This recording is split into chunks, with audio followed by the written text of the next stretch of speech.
ସାଙ୍ଗ देख देख से झी आसती आज तो काम कर दे। हाय तुम ना कौन? କାଇଁ କଣ ହେଲା ନାଇଁ ମୁଁ ତମକୁ ସବୁବେଳେ ଏଠି ଦେଖୁଛି ତ ଏମିତିରେ ପଚାରିଲି। ତା ବୋଲି ଆମେ ଫ୍ରେଣ୍ଡସ୍ ହେଇପାରିବା? ଫ୍ରେଣ୍ଡସ୍?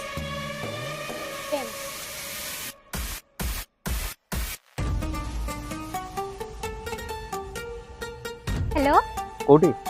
हाँ ट्यूशन सरला ଏବେ ହଁ ହଁ ମୁଁ କହିବି। ତମେ କଣ କାମ କର? ମୁଁ ଆଇଟି କମ୍ପାନୀରେ ସଫ୍ଟୱେୟାର ଇଞ୍ଜିନିୟର ଅଛି। ହଉ ଠିକ ଅଛି କାଲି ଦେଖାହେବ। ହଉ ଆରେ ଇଏ ହେଉଛି ମୋ ସୁନା ଅଣ୍ଡା ଦିଆ କୁକୁଡ଼ା। ଏ ବ୍ୟବସ୍ଥାଟା ଧୀରେ ଧୀରେ ହେଇଯିବନି?